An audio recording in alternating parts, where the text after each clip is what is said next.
The Life Divine by Sri Aurobindo.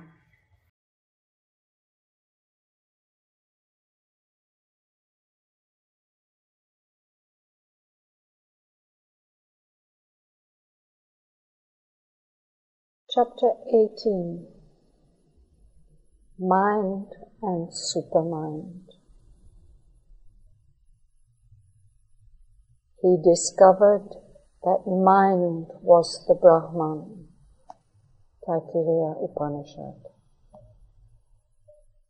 Indivisible, but as if divided in beings. Gita.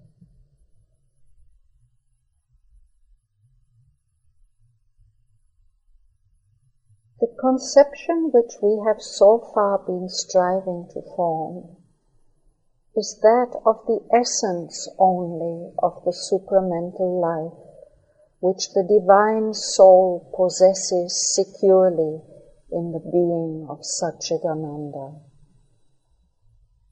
but which the human soul has to manifest in this body of Satchidananda, formed here into the mold of a mental and physical living. But so far as we have been able yet to envisage this supramental existence, it does not seem to have any connection or correspondence with life as we know it. Life active between the two terms of our normal existence, the two firmaments of mind and body. It seems rather to be a state of being, a state of consciousness, a state of active relation and mutual enjoyment, such as disembodied souls might possess and experience in a world without physical forms. A world in which differentiation of souls had been accomplished, but not differentiation of bodies. A world of active and joyous infinities, not of form-imprisoned spirits. Therefore, it might reasonably be doubted whether such a divine living would be possible with this limitation of bodily form, and this limitation of form-imprisoned mind and form-trammeled force, which is what we now know as existence. In fact, we have striven to arrive at some conception of that supreme, infinite being, conscious force, and self-delight, of which our world is a creation and our mentality a perverse figure. We have tried to give ourselves an idea of what this divine Maya may be, this truth consciousness, this real idea, by which the conscious force of the transcendent and universal existence conceives, forms, and governs the universe, the order, the cosmos of its manifested delight of being. But we have not studied the connections of these four great and divine terms with the three others with which our human experience is alone familiar: mind, life, and body. We have not scrutinized this other and apparently undivine Maya, which is the root of all our striving and suffering, or seen how precisely it develops out of the divine reality or the divine Maya. And till we have done this, till we have woven the missing cords of connection, our world is still unexplained to us. And the doubt of a possible unification between that higher existence and this lower life has still a basis. We know that our world has come forth from Satchidananda and subsists in His being. We conceive that He dwells in it as the enjoyer and knower, Lord and Self.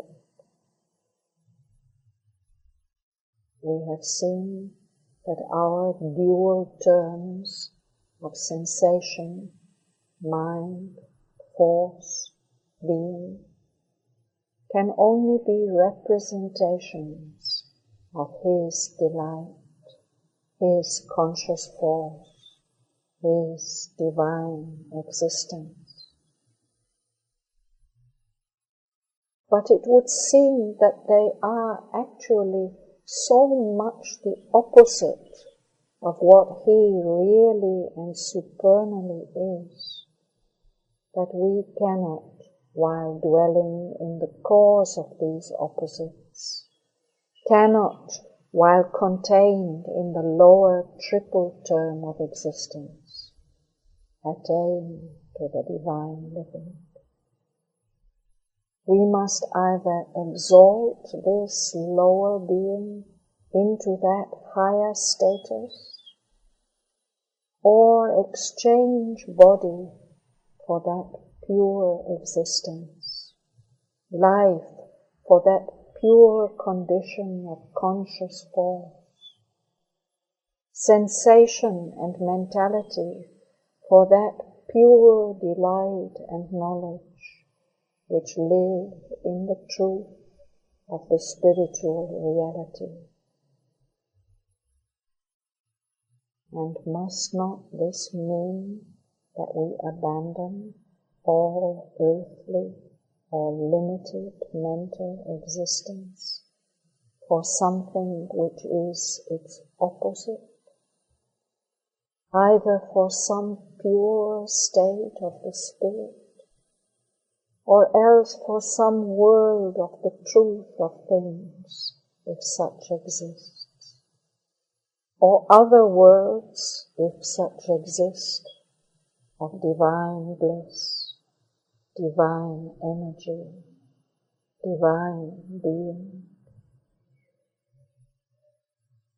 In that case, the perfection of humanity is elsewhere than in humanity itself. The summit of its earthly evolution can only be a fine apex of dissolving mentality, whence it takes the great leap, either into formless being or into worlds beyond the reach of embodied mind.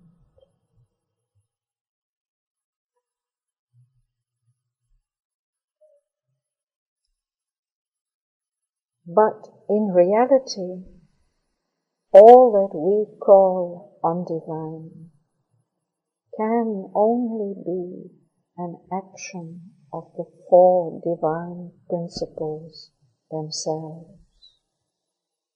such action of them as was necessary to create this universe of form. Those forms have been created not outside, but in the divine existence, conscious force and bliss. Not outside, but in and as a part of the working of the divine real idea.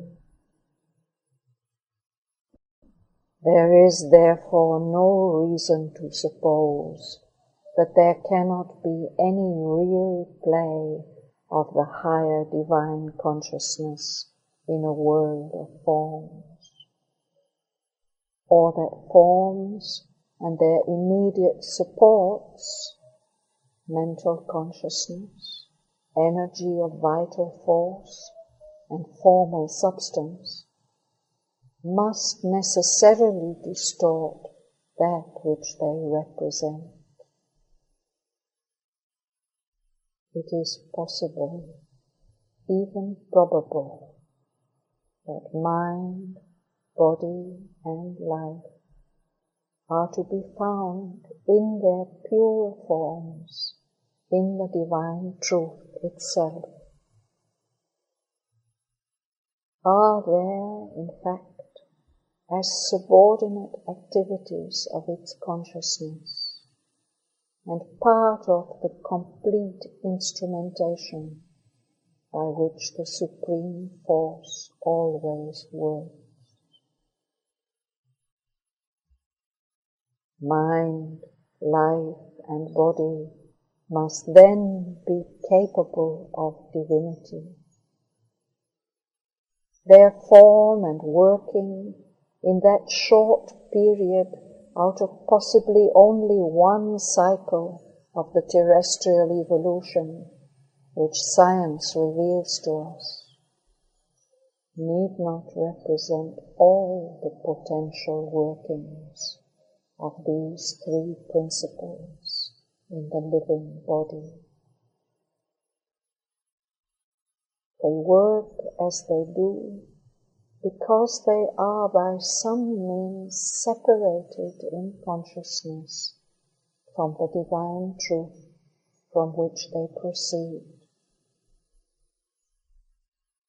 Were this separation once abrogated by the expanding energy of the divine in humanity, their present functioning might well be converted, would indeed naturally be converted by a supreme evolution and progression into that purer working which they have in the truth consciousness.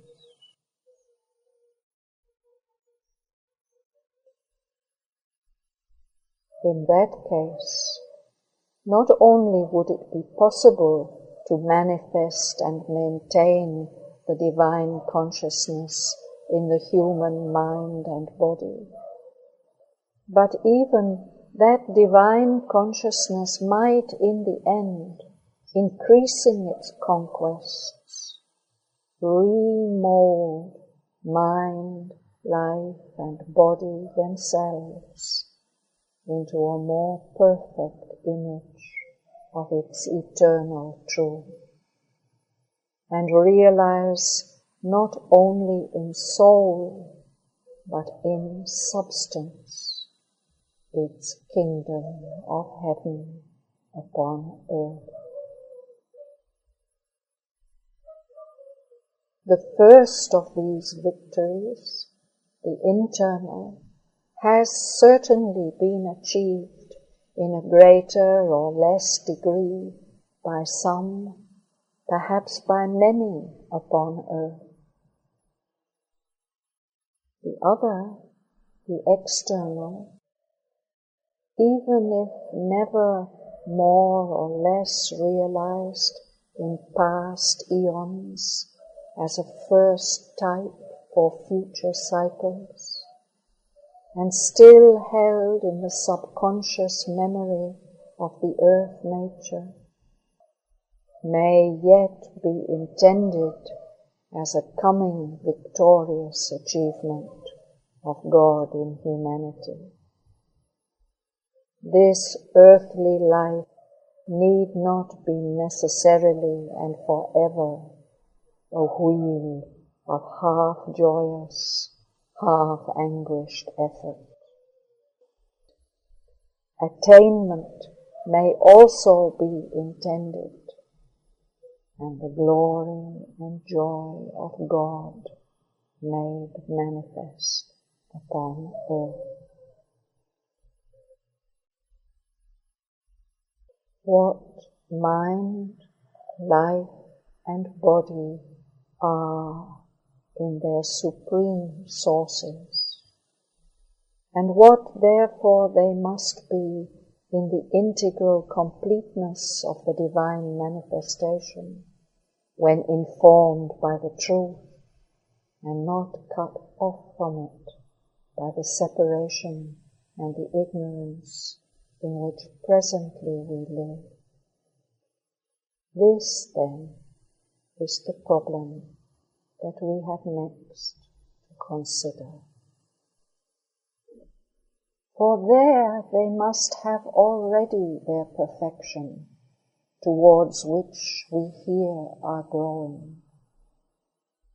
We who are only the first shackled movement of the mind which is evolving in matter. We who are not yet liberated from the conditions and effects of that involution of spirit in form, that plunge of light into its own shadow, by which the darkened material consciousness of physical nature was created. The type of all perfection towards which we grow, the terms of our highest evolution, must already be held in the divine, real idea. They must be there formed and conscious for us to grow towards and into them. For that pre-existence in the divine knowledge is what our human mentality names and seeks as the ideal. The ideal is an eternal reality which we have not yet realized in the conditions of our own being.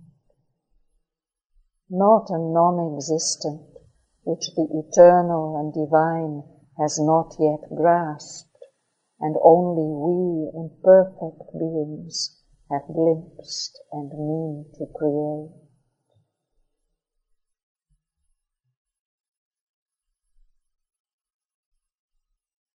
Mind first, the chained and hampered sovereign of our human living.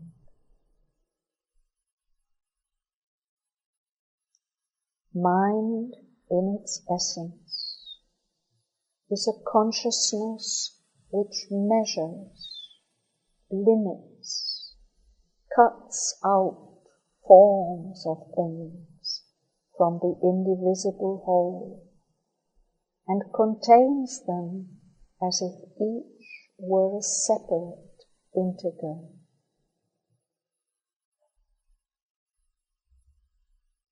Even with what exists only as obvious parts and fractions, mind establishes this fiction of its ordinary commerce, that they are things with which it can deal separately, and not merely as aspects of a whole. For even when it knows that they are not things in themselves, it is obliged to deal with them as if they were things in themselves. Otherwise, it could not subject them to its own characteristic activity. It is this essential characteristic of mind which conditions the workings of all its operative powers, whether conception, perception, sensation, or the dealings of creative thought. It conceives, perceives, senses things as if rigidly cut out from a background or a mass. and employs them as fixed units of the material given to it for creation or possession. All its action and enjoyment deal thus with wholes that form part of a greater whole, and these subordinate wholes again are broken up into parts which are also treated as wholes for the particular purposes they serve. Mind may divide, multiply, add, subtract, but it cannot get beyond the limits of this mathematics. If it goes beyond and tries to conceive a real whole, it loses itself in a foreign element. It falls from its own firm ground into the ocean of the intangible, into the abysms of the infinite, where it can neither perceive, conceive, sense, nor deal with its subject for creation and enjoyment. For if mind appears sometimes to conceive, to perceive, to sense, or to enjoy with possession the infinite, it is only in seeming, and always in a figure of the infinite.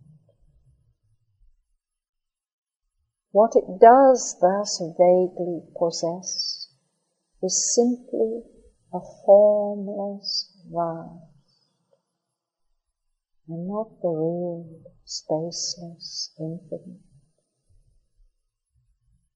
The moment it tries to deal with that, to possess it, at once the inalienable tendency to delimitation comes in, and the mind finds itself again handling images, forms, and words. Mind cannot possess the infinite. It can only suffer it or be possessed by it. It can only lie blissfully helpless under the luminous shadow of the real, cast down on it from planes of existence beyond its reach. The possession of the infinite cannot come except by an ascent to those supramental planes, nor the knowledge of it except by an inner submission of mind to the descending messages of the truth-conscious reality.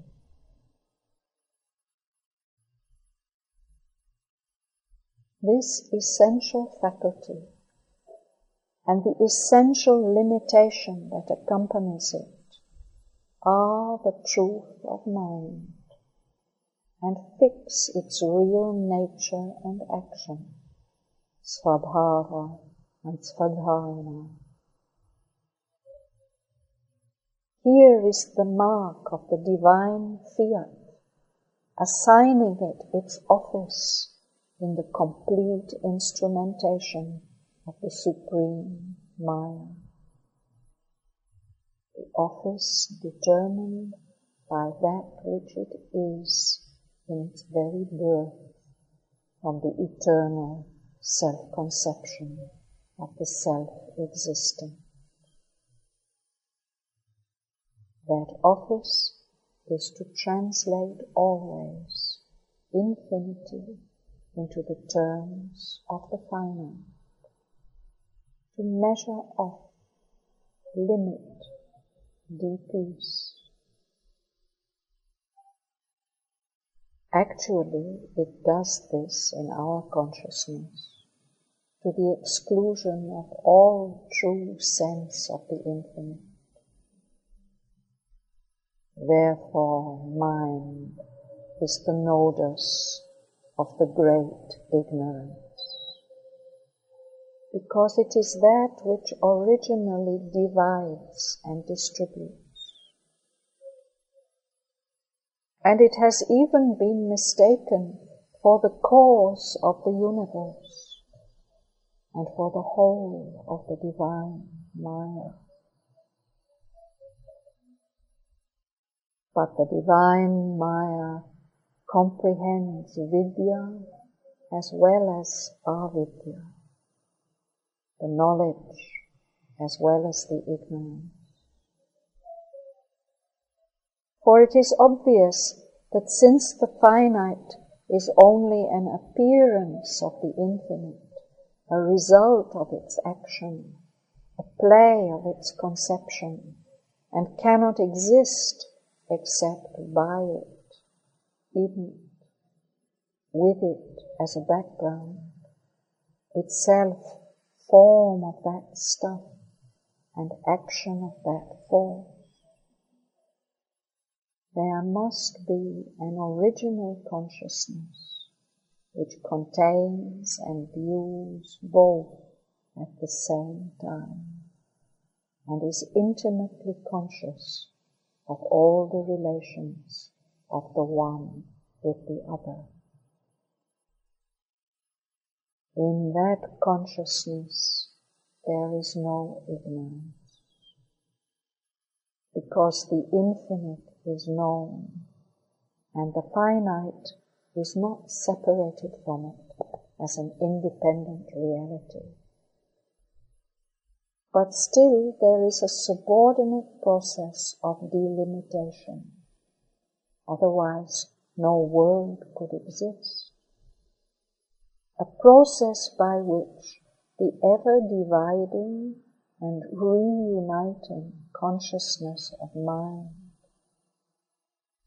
the ever-divergent and convergent action of life, and the infinitely divided and self-aggregating substance of matter come all by one principle and original act into phenomenal being. This subordinate process of the eternal seer and thinker, perfectly luminous, perfectly aware of himself and all, knowing well what he does, conscious of the infinite in the finite which he is creating, may be called the divine mind. And it is obvious that it must be a subordinate and not really a separate working of the real idea of the supermind, and must operate through what we have described as the apprehending movement of the truth consciousness.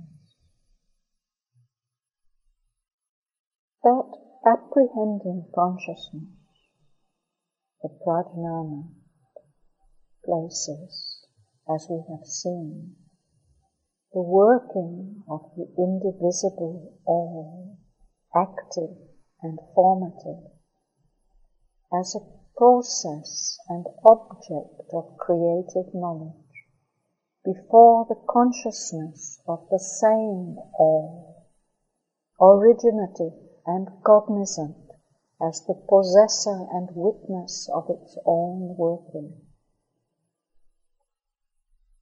Somewhat as a poet views the creations of his own consciousness, placed before him in it, as if they were things other than the Creator and his creative force.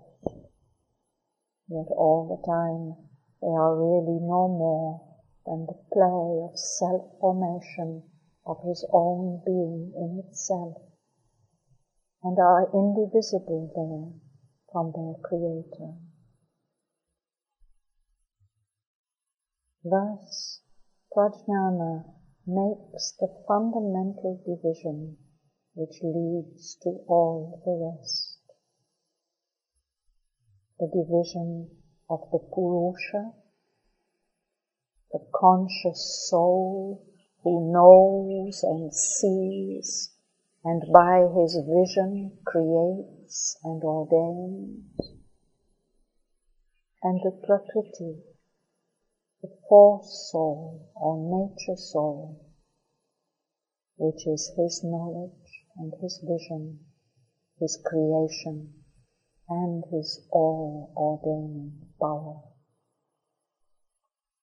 Both are one being, one existence, and the forms seen and created are multiple forms of that being, which are placed by him as knowledge, before himself as knower, by himself as force, before himself as creator.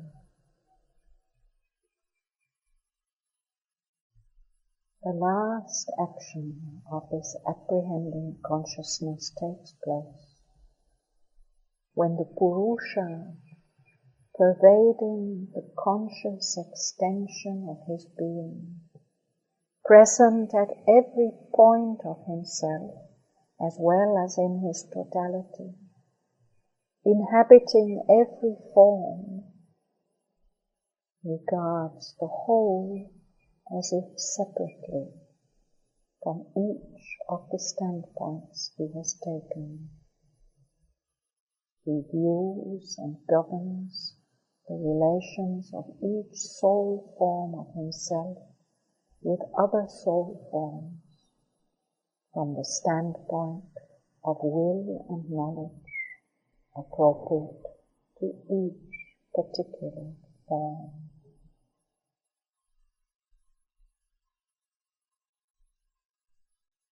Thus the elements of division have come into being. First, the infinity of the One has translated itself into an extension in conceptual time and space. Secondly, the omnipresence of the One in that self-conscious expansion translates itself into a multiplicity of the conscious soul, the many Purushas of the Sankhya. Thirdly, the multiplicity of soul forms has translated itself into a divided habitation of the expanded unity. This divided habitation is inevitable the moment these multiple Purushas do not each inhabit a separate world of its own, do not each possess a separate Prakriti building a separate universe, but rather all enjoy the same Prakriti, as they must do, being only soul forms of the One, presiding over the multiple creations of his power. Yet have relations with each other in the one world of being created by the one Prakriti. The Purusha in each form actively identifies himself with each. He delimits himself in that and sets off his other forms against it in his consciousness, as containing his other selves, which are identical with him in being, but different in relation, different in the various extent, various range of movement, and various view, of the one substance, force, consciousness, delight, which each is actually deploying at any given moment of time or in any given field of space. Granted that in the divine existence, perfectly aware of itself, this is not a binding limitation, not an identification to which the soul becomes enslaved and which it cannot exceed, as we are enslaved to our self-identification with the body and unable to exceed the limitation of our conscious ego, unable to escape from a particular movement of our consciousness in time, determining our particular field and space. Granted all this, still there is a free identification from moment to moment, which only the inalienable self-knowledge of the divine soul prevents from fixing itself in an apparently rigid chain of separation and time succession, such as that in which our consciousness seems to be fixed and changed.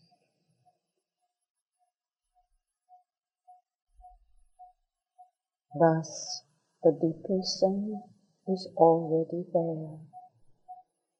The relation of form with form, as if they were separate beings, of will of being with will of being, as if they were separate forces,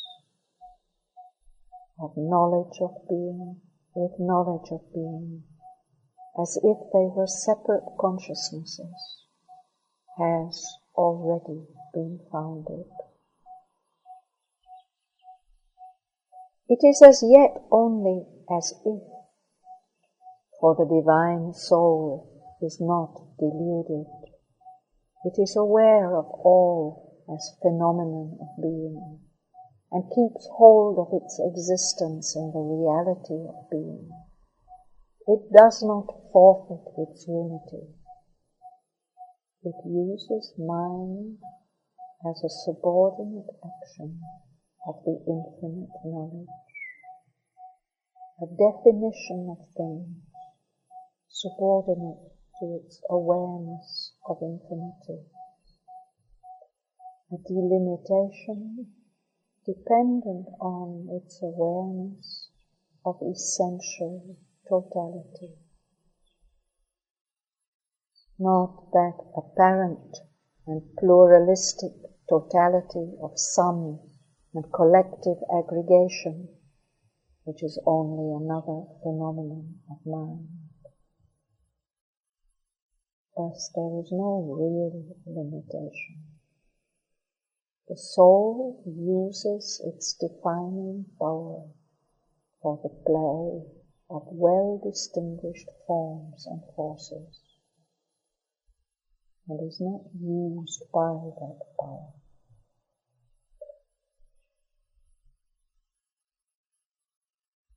A new factor, a new action of conscious force is therefore needed to create the operation of a helplessly limited as opposed to a freely limiting mind. That is to say, of mind subject to its own play and deceived by it, as opposed to mind master of its own play and viewing it in its truth, the creature mind as opposed to the divine.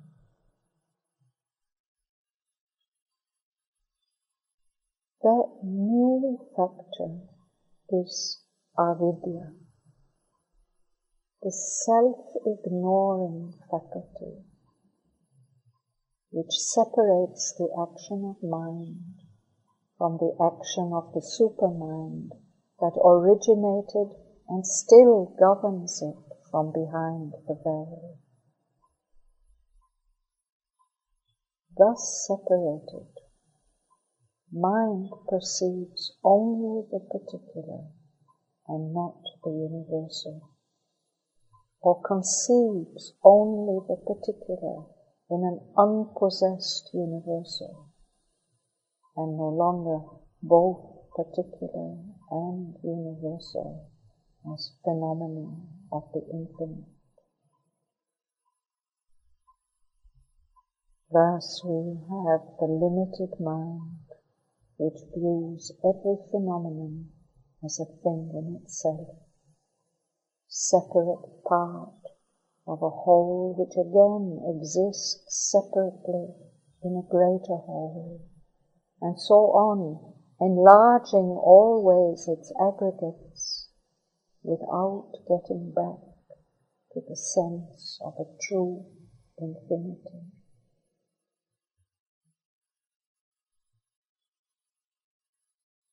Mind being an action of the infinite, deep pieces as well as aggregates ad infinitum. It cuts up being into wholes, into ever smaller wholes, into atoms, and those atoms into primal atoms, until it would, if it could, dissolve the primal atom into nothingness.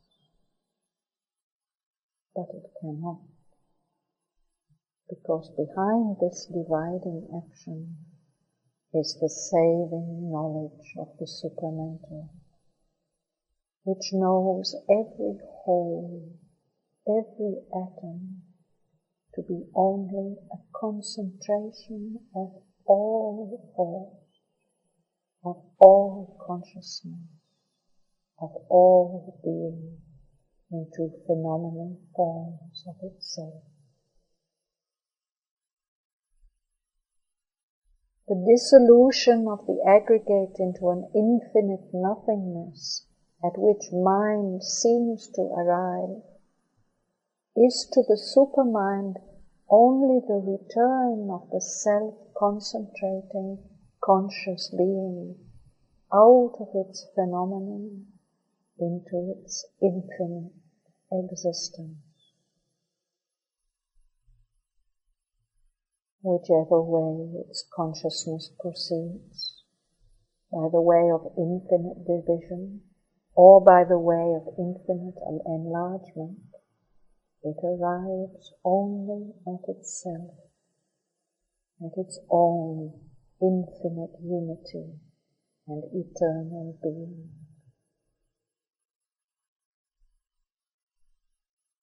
And when the action of the mind is consciously subordinate to this knowledge of the supermind, the truth of the process is known to it also, and not at all ignored. There is no real division, but only an infinitely multiple concentration into forms of being, and into arrangements of the relation of those forms of being to each other, in which division is a subordinate appearance of the whole process necessary to their spatial and temporal play.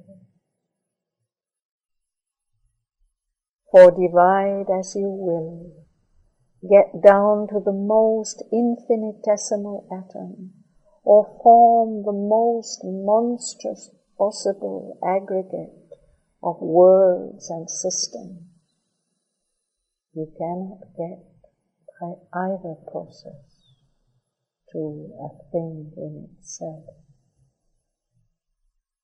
All are forms of a force which alone is real in itself, while the rest are real only as self-imagings or manifesting self-forms of the eternal force consciousness. Whence then does the limiting avidya, the fall of mind from supermind, and the consequent idea of real division originally proceed? Exactly from what perversion of the supramental functioning? It proceeds from the individualized soul viewing everything from its own standpoint and excluding all others. It proceeds, that is to say, by an exclusive concentration of consciousness, an exclusive self-identification of the soul with a particular temporal and spatial action, which is only a part of its own play of being. It starts from the soul's ignoring the fact that all others are also itself, all other action its own action, and all other states of being and consciousness equally its own, as well as the action of the one particular moment in time and the one particular standing point in space and the one particular form it presently occupies. It concentrates on the moment, the field, the form, the movement, so as to lose the rest. It has then to recover the rest by linking together the succession of moments, the succession of points of space, the succession of forms in time and space, the succession of movements in time and space. It has thus lost the truth of the indivisibility of time, the indivisibility of force and substance. It has lost sight even of the obvious fact that all minds are one mind taking many standpoints. All lives, one life, developing many currents of activity. All body and form, one substance of force and consciousness, concentrating into many apparent stabilities of force and consciousness. But in truth, all these stabilities are really only a constant whirl of movement, repeating form while it modifies it. They are nothing more. For the mind tries to clamp everything into rigidly fixed forms and apparently unchanging or unmoving external factors, because otherwise it cannot act. It then thinks it has got what it wants. In reality, all is a flux of change and renewal. There is no fixed form in itself, and no unchanging external factor.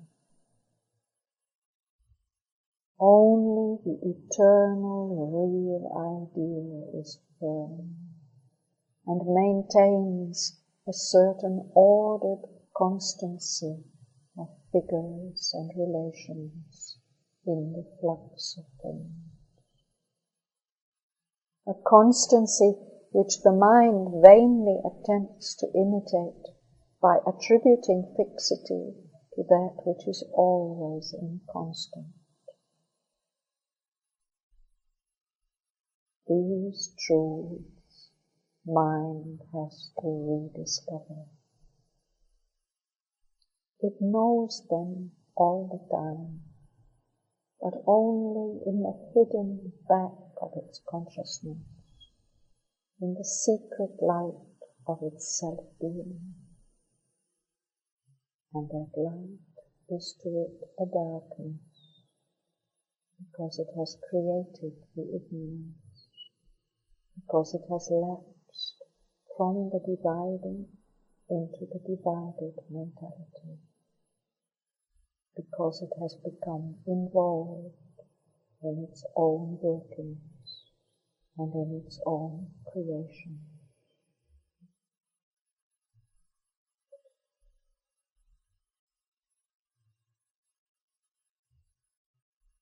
This ignorance is further deepened for man by his self-identification with the body. To us, mind seems to be determined by the body because it is preoccupied with that and devoted to the physical workings which it uses for its conscious superficial action in this gross material world. Employing constantly that operation of the brain and nerves which it has developed in the course of its own development in the body, it is too absorbed in observing what this physical machinery gives to it to get back from it to its own pure workings. Those are to it mostly subconscious. Still, we can conceive a life mind or life being which has got beyond the evolutionary necessity of this absorption and is able to see and even experience itself assuming body after body and not created separately in each body and ending with it. For it is only the physical impress of mind on matter, only the corporeal mentality that is so created, not the whole mental being. This corporeal mentality is merely our surface of mind, merely the front which it presents to physical experience.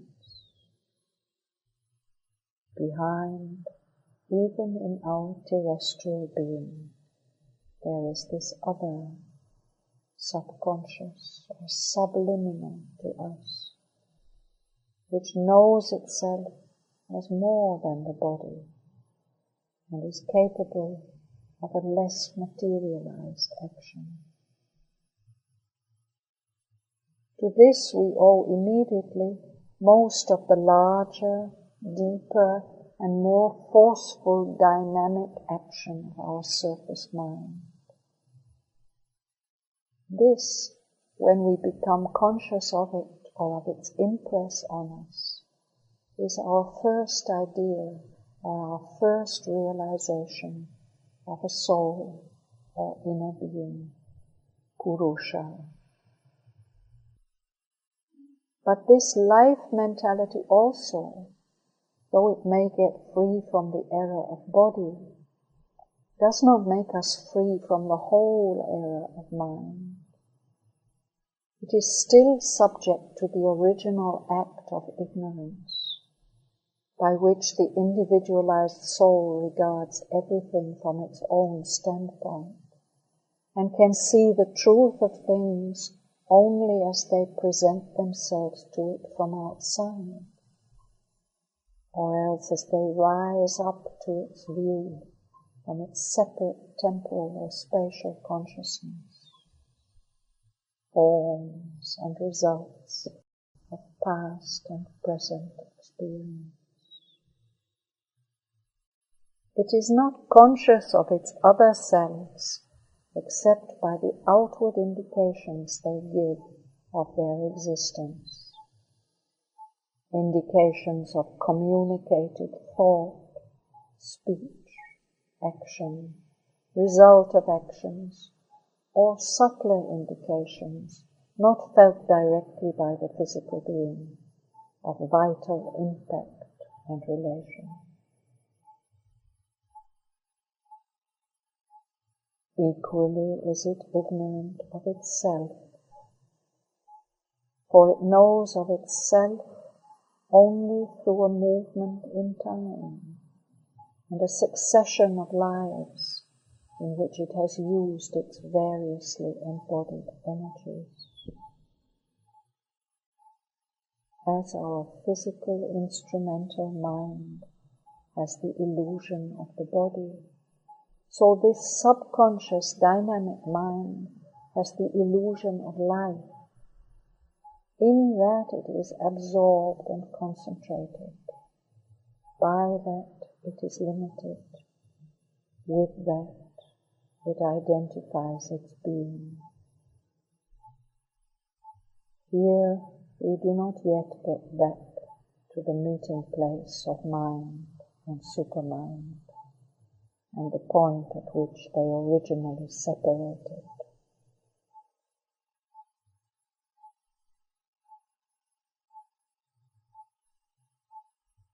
But there is still another, clearer, reflective mentality behind the dynamic and vital, which is capable of escaping from this absorption in life, and views itself as assuming life and body in order to image out in active relations of energy that which it perceives in will and thought. It is the source of the pure thinker in us. It is that which knows mentality in itself and sees the world not in terms of life and body, but of mind. It is that which, when we get back to it, we sometimes mistake for the pure spirit, as we mistake the dynamic mind for the soul. This higher mind is able to perceive and deal with other souls as other forms of its pure self. It is capable of sensing them by pure mental impact and communication, and no longer only by vital and nervous impact and physical indication. It conceives too a mental figure of unity, and in its activity and its will it can create and possess more directly, not only indirectly as in the ordinary physical life, and in other minds and lives as well as its own. But still, even this pure mentality does not escape from the original error of mind. For it is still its separate mental self which it makes the judge, witness and center of the universe, and through it alone strives to arrive at its own higher self and reality. All others are others, grouped to it around itself. When it wills to be free, it has to draw back from life and mind in order to disappear into the real unity. For there is still the veil created by avidya between the mental and supermental action. An image of the truth gets through, not the truth itself.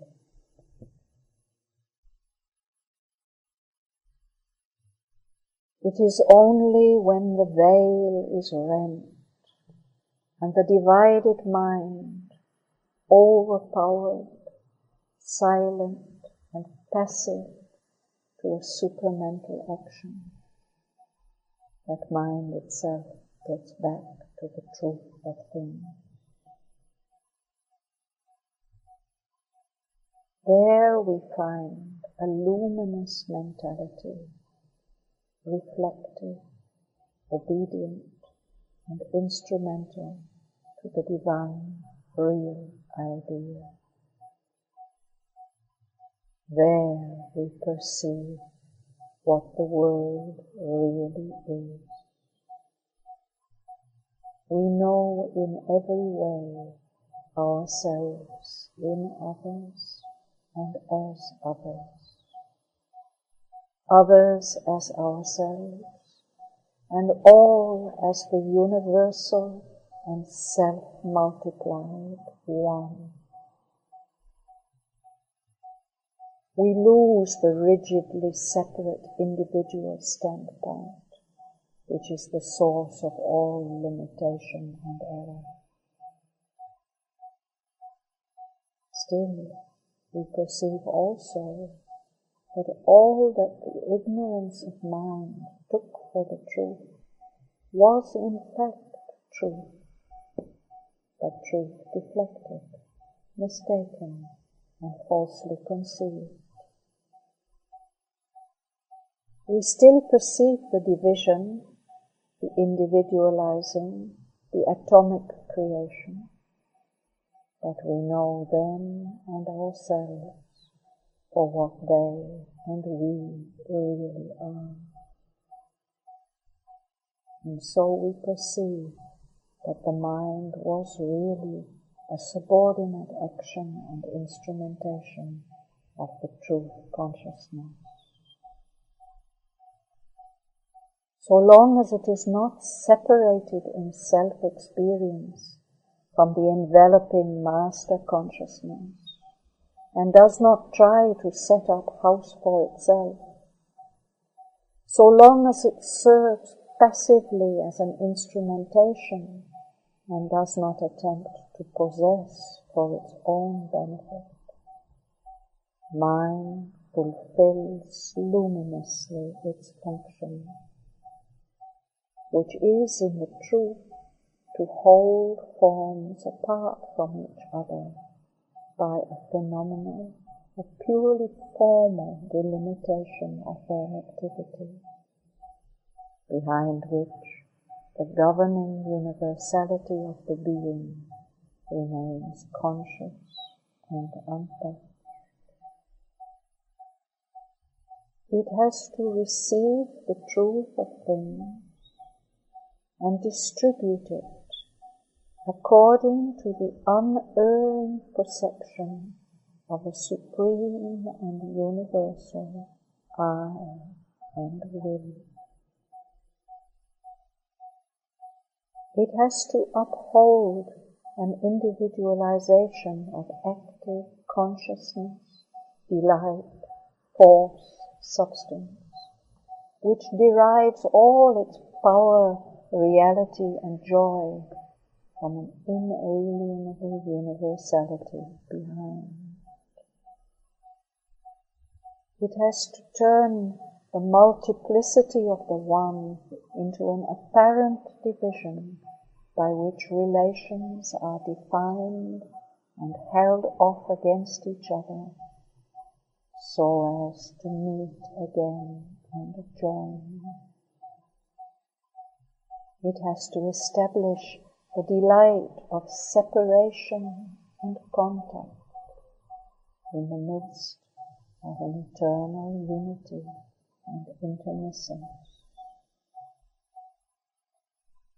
It has to enable the one to behave as if he were an individual dealing with other individuals, but always in his own unity. And this is what the world really is. The mind is the final operation of the apprehending truth consciousness, which makes all this possible. And what we call the ignorance does not create a new thing and absolute falsehood, but only misrepresents the truth.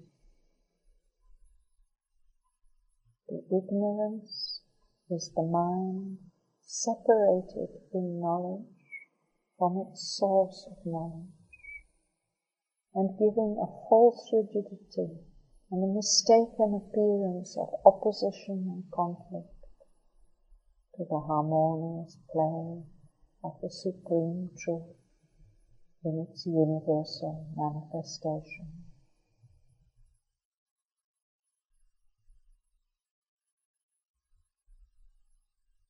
The fundamental error of the mind is then this fall from self-knowledge, by which the individual soul conceives of its individuality as a separate fact, instead of as a form of oneness, and makes itself the center of its own universe, instead of knowing itself as one concentration of the universal.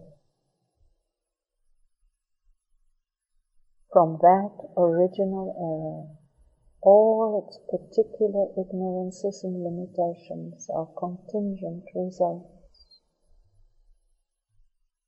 For viewing the flux of things only as it flows upon and through itself, it makes a limitation of being, from which proceeds a limitation of consciousness, and therefore of knowledge, a limitation of conscious force and will, and therefore of power, a limitation of self-enjoyment, and therefore of delight. It is conscious of things and knows them only as they present themselves to its individuality, and therefore it falls into an ignorance of the rest, and thereby into an erroneous conception even of that which it seems to know. For since all being is interdependent, the knowledge either of the whole or of the essence is necessary for the right knowledge of the part. Hence there is an element of error in all human knowledge. Similarly, our will, ignorant of the rest of the all-will, must fall into error of working, and a greater or less degree of incapacity and impotence. The soul's self-delight and delight of things, ignoring the all-bliss, and by defect of will and knowledge unable to master its world, must fall into incapacity of possessive delight, and therefore into suffering.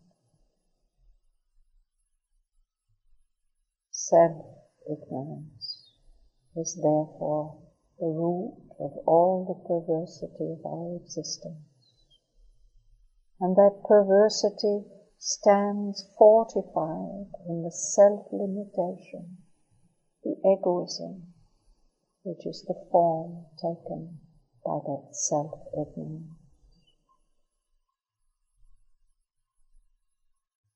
Yet is all ignorance and all perversity only the distortion of the truth and right of things, and not the play of an absolute falsehood. It is the result of mind viewing things in the division it makes, avidyayam antara, instead of viewing itself and its divisions as instrumentation and phenomenon of the play of the truth of Satchidananda. If it gets back to the truth from which it fell, it becomes again the final action of the truth consciousness in its apprehensive operation. And the relations it helps to create in that light and power will be relations of the truth and not of the perversity.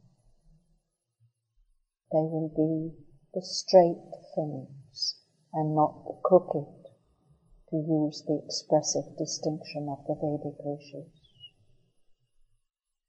Truths, that is to say, of divine being, with its self-possessive consciousness, will and delight, moving harmoniously in itself.